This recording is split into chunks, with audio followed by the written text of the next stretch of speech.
Comenzamos entonces el capítulo número 8, la misión de sanidad de la Iglesia hoy. Vamos a concentrar nuestra atención en tres temas. En primer lugar, nuevos cambios en la comprensión de la realidad. En segundo lugar, nuevas actitudes en la comunidad médica. Y en tercer lugar, nuevos desafíos en el cumplimiento de la misión.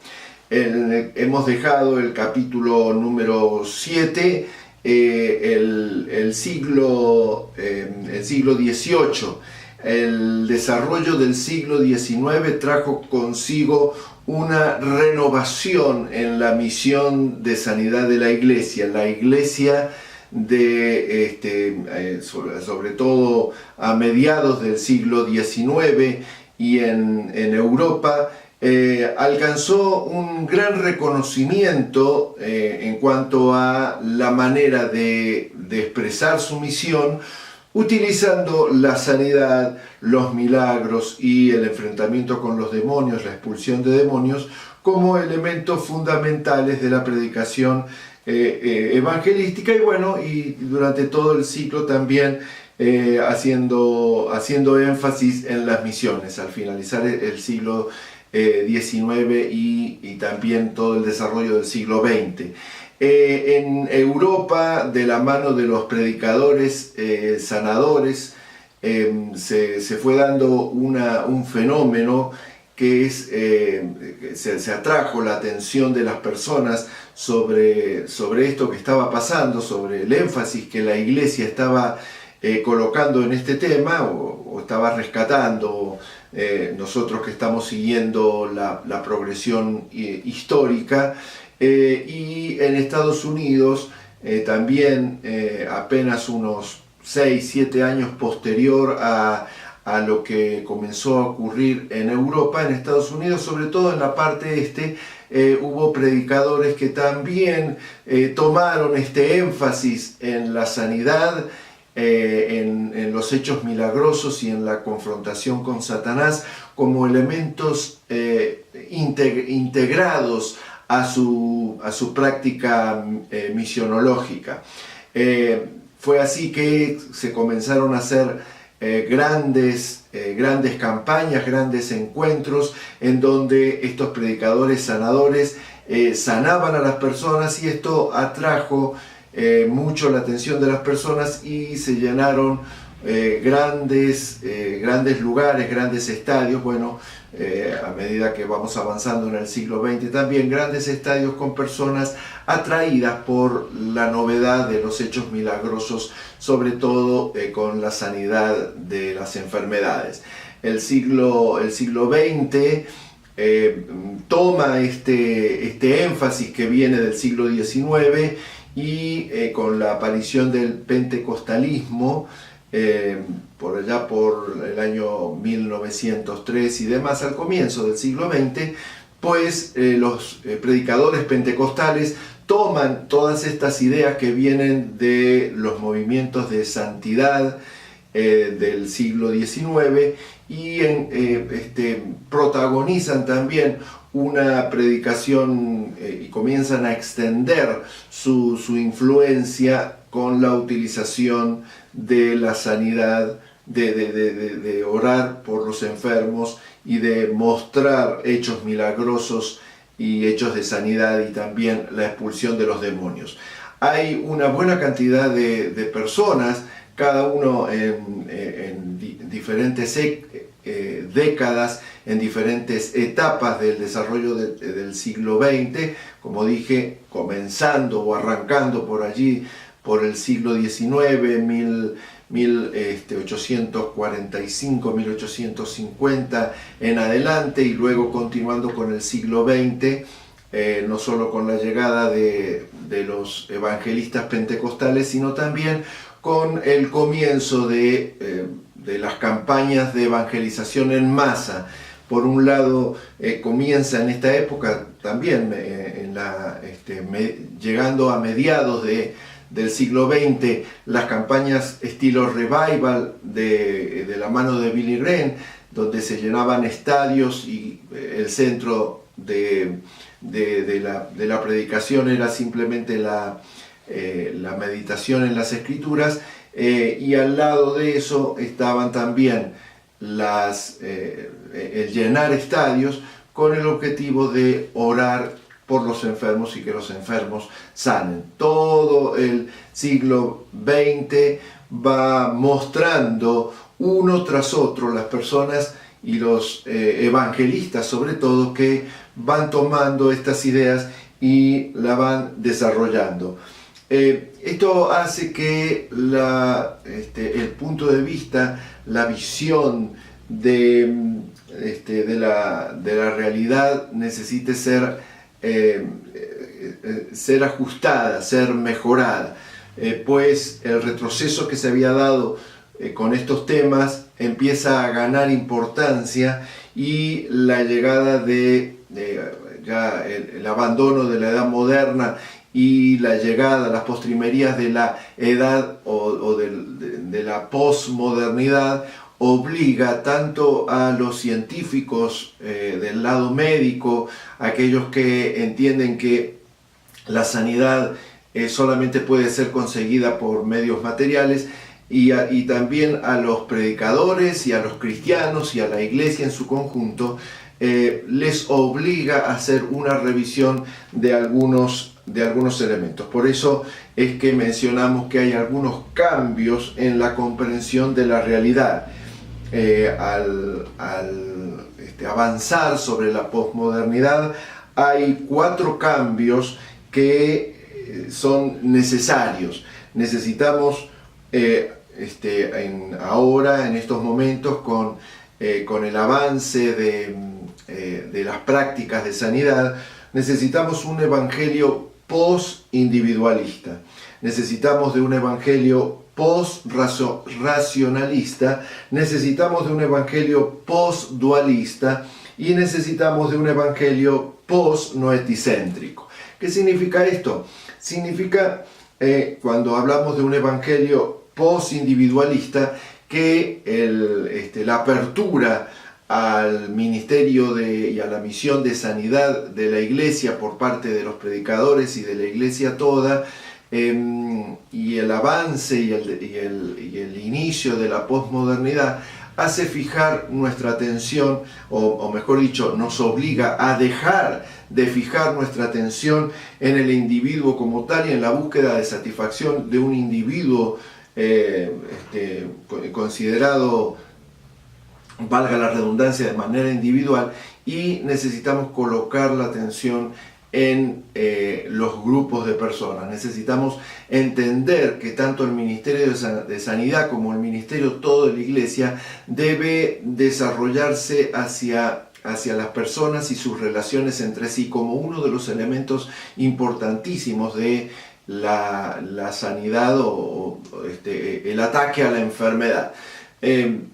Necesitamos entender que la iglesia como tal no atiende a personas individuales, sino que crea y forma grupos de personas, en tanto el reino de Dios ha llegado con el objetivo de establecerse en comunidad. En segundo lugar, necesitamos pasar a la consideración de un evangelio post-racionalista. El evangelio hasta el comienzo del siglo o el desarrollo del siglo XIX y el siglo XX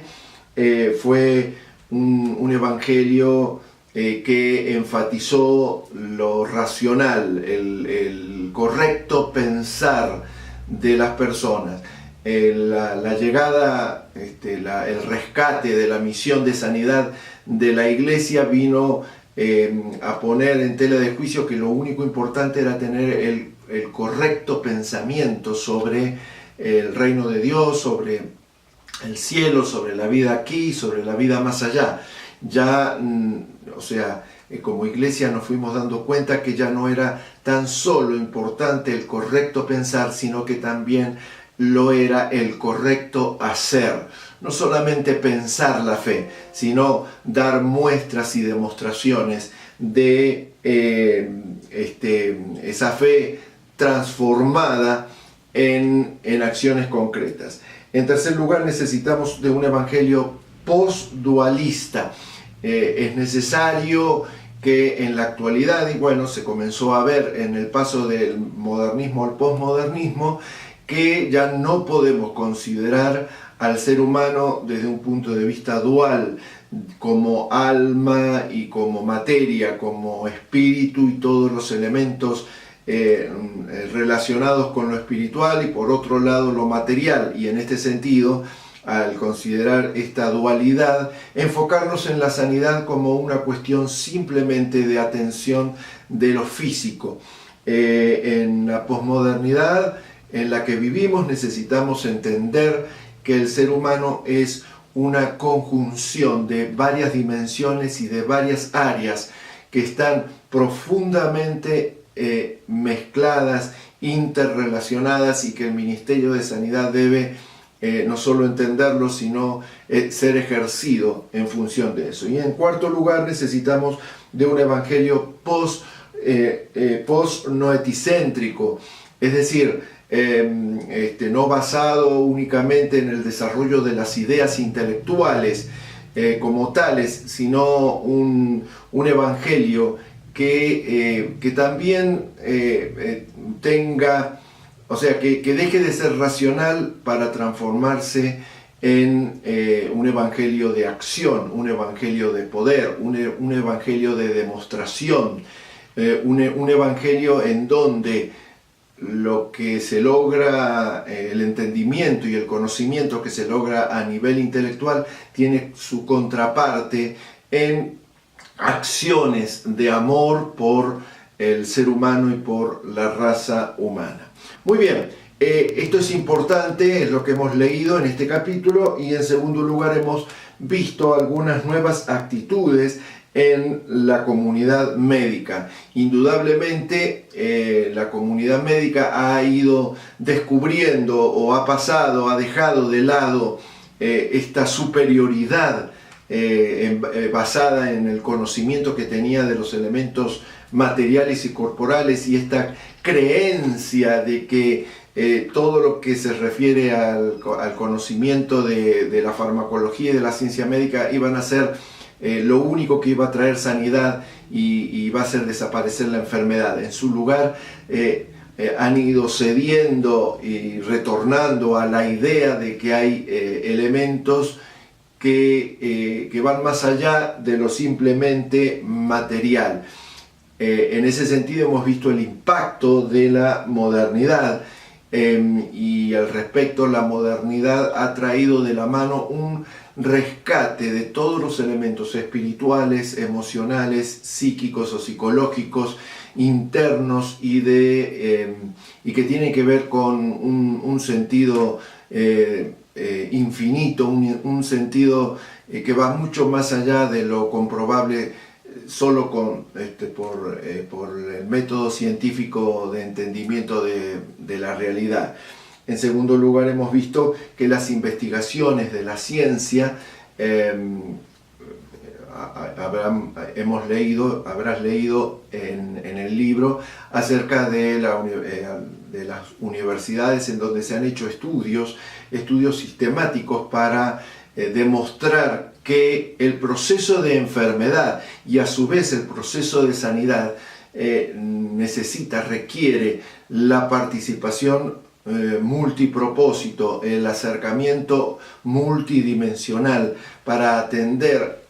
todos los aspectos posibles relacionados con una persona y no simplemente con la expresión de una enfermedad. Esto nos lleva a nuevos desafíos en el cumplimiento de la misión. Tenemos que entender la misión,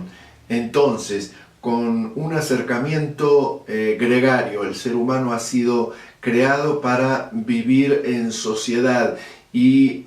la misma sociedad que en sus inicios se transformó en el elemento enfermante a causa de la aparición del pecado y a causa de la aparición de otros elementos que escapaban al control del ser humano, esa misma sociedad debe ser sanada porque como tal tiene el potencial para la sanidad del ser humano de la mano de la misión que Jesucristo dejó en su momento. Necesitamos como iglesia recuperar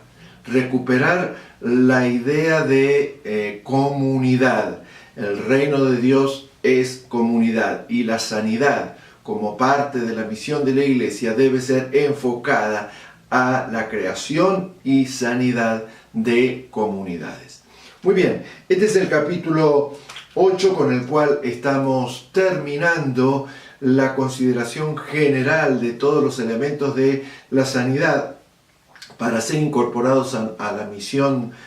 a nuestra misión de manera personal y también de manera corporativa dentro de la iglesia, y ya estamos listos para considerar uno a uno los aspectos en que esta misión de sanidad de la iglesia va a tomar. Eso lo vamos a ver entonces desde el capítulo 9 con una batería, con una cantidad de herramientas que nos van a ayudar a identificar y a colocar y a armar y a estructurar el ministerio de sanidad en la iglesia. Así que nos vemos en el capítulo 9. Que Dios te bendiga.